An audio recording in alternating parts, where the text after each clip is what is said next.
रसोइया की कहानी। गांव के एक छोटे से होटल में एक विशेष रसोइया काम करता था।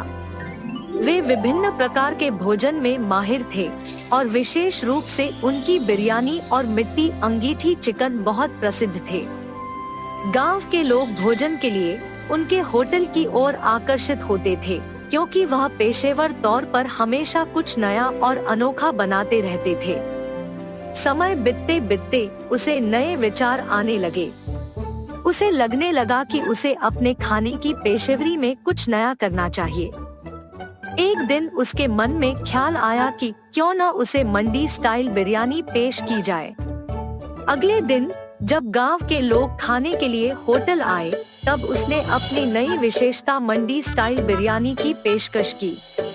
यह बिरयानी बड़ी प्लेट में परोसी जाती थी, जिसमें चिकन के टुकड़ों और चावल के साथ साथ खास मंडी मसाला डालकर बनाई जाती थी।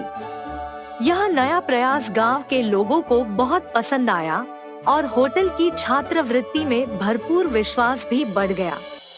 धीरे धीरे रसोइया के दिमाग में और भी विचार आने लगे, क्योंकि वह सिर्फ अच्छा ही नहीं बल्कि बेहतर बनना चाहता था।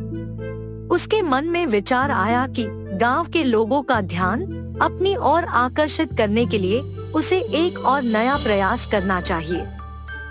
उन्होंने अपनी मंडी शैली की बिरयानी को बड़ी प्लेटों में परोसने का फैसला किया, लेकिन इस बार एक नए तरीके से। वह गांव के लोगों के सामने मिस्त्री की थाली लेकर आए, जिसमें बड़ी बड़ी बिरयानी परोसी गई थी। वह इसे चैलेंज बिरयानी के नाम से पेश करता था। चैलेंज बिरयानी का एक नियम था, अगर कोई व्यक्ति उस बड़ी प्लेट बिरयानी को एक बार में खत्म कर देता है तो उसे खाना मुफ्त में मिलेगा। यह चैलेंज बिरयानी बहुत जल्द गांव के लोगों के बीच बहुत प्रसिद्ध हो गया। लोग इस चुनौती को लेने लगे और वे बड़े प्लेट में बिरयानी खाने का प्रयास करने लगे। कुछ लोग सफलता प्राप्त करके मुफ्त खाना भी प्राप्त करने लगे। इसी बीच कुक ने एक और नया प्रयास किया।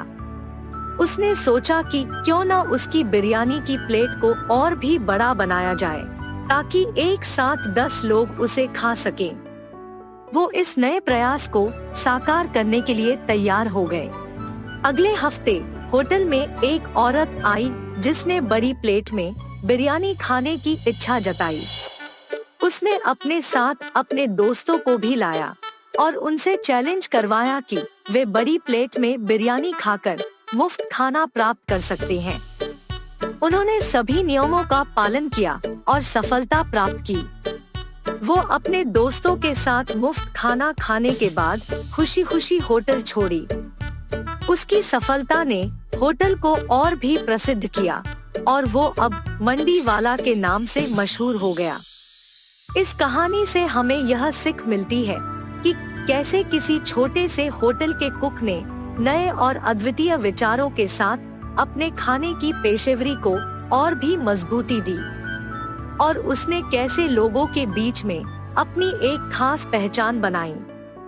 वह न केवल आधिकारिक प्रणाली के साथ बल्कि नवाचारपूर्ण सोच के साथ भी उन्हें मजा देने का प्रयास किया।